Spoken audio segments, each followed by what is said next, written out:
version 7. Nous aurons 6 papiers à déchirer. 1, 2, 3, 4, 5, 6 papiers. 7e, ce sera le bulletin. Marcel Sigiscard, Marlène Mélis, Sandra Jaric et Serge Jean-Charles. Il était une fois le maire de la ville de Pointe-à-Pitre nous avait mis en place pour mettre en place l'union, le partage, en disant l'ouverture. Mais comme je me plais à dire depuis quelques réunions, à partir de maintenant, M. Jacques Bambou, nous allons faire la fermeture. Plus personne ne participera pas à notre modération intellectuelle vis-à-vis de M. Sager ne sait pas parler. Comme je ne sais pas parler, je me suis traduit en intellectuel du ghetto. Parce que je fais partie aussi de ceux qui sont dans la rue. Avec le respect qui en soit. Avec l'amour que j'ai dans mon cœur. Et le respect que j'ai pour les détracteurs. Vous allez vous envoler comme l'éther le matin. Sager Jean-Charles, participant avec Marcel Sigiscard. Et bien sûr, les habitants de Bergevin, vous avez entendu jadis qu'il y avait des petites fractions, mais ce sont des petites fractions internes. Et dans les macaqueries mentales, il n'y a que les cons qui ne se respectent plus. Et bien, qui me permet de maintenant de mettre la coalition générale et que je suis avec Marcel Sigiscard jusqu'à la détermination. Si ce soir, les gens viennent vous dire votez pour eux, votez pour ceci, votez pour cela, nous ne allons pas faire de blasphémation vis-à-vis des autres. Mais au niveau de la candidature qu'a présenté le docteur Jacques Bambou, ce sera le bulletin nécessaire pour le 22, Marcel Sigiscard, Marlène Mélis, Sandra Jaric, Serge Jean-Charles. La ville de Pointe-à-Pitre était en 3 cantons. Un canton sud-est avec un conseiller déméritant qui ouvre pas. Il s'appelle M. Béda. Un conseiller sortant qui ne se présente pas, le docteur Jacques Bambou. Et un conseiller sortant que nous allons réappliquer, mais sur le seul comptant, M. Marcel Sigiscard. Qu'ils en plaît pas. Les candidats, surtout dans notre bastion, il faudrait que nos électeurs respectent un mot par mot et que nous soyons tout à fait capables de répondre à nos détracteurs que nous serons le 22 au premier tour candidat Marcel Sigiscard, Marlène Mélis. Nous ne sommes pas non plus des militants pour venir vous montrer toute la journée des micros pour nous perturber les oreilles. Nous avons décidé de vous donner des conférences normales sans distraction négative vis-à-vis à nos partenaires. Nous laissons nos militants, nous laissons nos votants à faire le choix pour que nous puissions contrecarrer les dires néfastes. Le projet de Marcel Sigiscard, Marlène Mélis, Serge Jean-Charles, Sandra Jaric est écrit. Vous avez été distribués ce soir, en fait ce midi, dans tous les appartements. Prenez le temps de lire, je sais que vous avez déjà lu. Prenez le temps de réfléchir. Il y aura encore d'autres candidats qui viendront vous dire nous allons faire ceci, nous allons faire cela.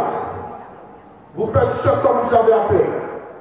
Ce n'est pas un devoir, ce n'est pas une obligation, mais c'est une suggestion naturelle pour la continuité, pour que le travail de l'accomplissement dans tout ce qui se passe, la rénovation nécessaire sur le canton Pointe-à-Pitre.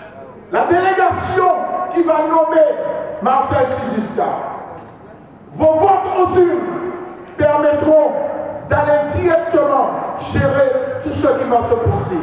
Le traitement des déchets, l'insertion, le service de l'eau, les compétences sociales, ainsi que la jeunesse. Mais je ne vais pas trop parler de la jeunesse, parce que je veux que la jeunesse pétroise se mette debout pour que nous ne soyons pas des jeunesses comme des autres jeunesses. Prenez-nous en main. Ne rentrons pas dans la facilité.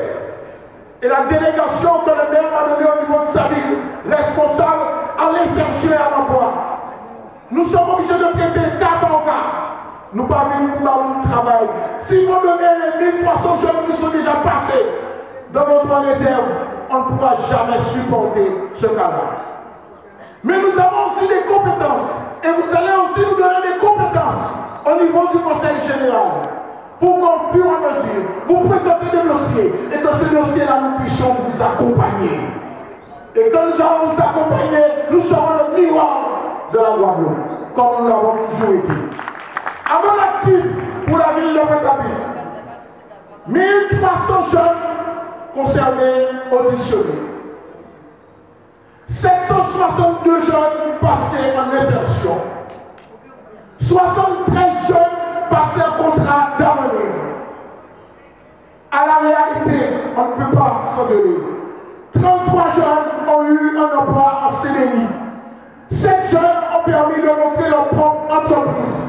Et nous sommes là encore pour les accompagner, ceux qui sont avec nous. Et ceux qui sont jeunes ici au niveau de Bergevin, il y en a une quantité. Ils ne pourront pas me démentir. Seule la ville de Pointe-à-Pitre a mis en place, au nom de l'État, 50 jeunes en emploi civique. Et on nous a permis d'accélérer. Nous avons actuellement 62. 62 pourquoi? Parce qu'avec les services du CCAS, nous avons augmenté 12 sous la direction de Mme Gatti Belza, ainsi qu'une personne qui travaille dans les administratifs, Mme Vito, pour que 12 jeunes divisés en 2, qui donnent 2 régiments de 6. Une placée pour persévérer et servir les personnes âgées, foyer gentil en Chimène, et les autres 6 foyers Grandeur. L'association web qui conventionnait à tous ces 72 jeunes et qui nous permet sur l'ensemble du territoire de faire ce qu'on peut. Mais on ne peut pas mépriser non plus ces jeunes-là parce qu'ils sont dans l'herbe. Parce que nous avons aussi plusieurs compétences. Certes, nous sommes dans l'environnement, nous sommes dans les techniciens de surface et nous sommes dans les petits travaux en bâtiment. Et au fur et à mesure, vous saurez d'autres modules qui pourront permettre les compétences de la ville de Pointe-à-Pitre au niveau de l'insertion. Le maire de la ville de Pointe-à-Pitre, dans la deuxième mandature, m'a placé au CIVAD, comme j'étais déjà à la mandature de 2008. Et bien, à la deuxième mandature, je suis devenu le 4e vice-président du CIVAD. Étant 4e vice-président du CIVAD, je suis accompagné d'une personne qui nous accompagne, mais qui ne vient pas partir du même bord politique. Mais jusqu'à ce jour, il ne m'a jamais démérité. Parce que comme je n'ai pas eu la formation de Montpellier, Bordeaux, Toulouse, mais je fais la formation sur place en Guadeloupe. Et jusqu'à aujourd'hui, je sais ce que je fais.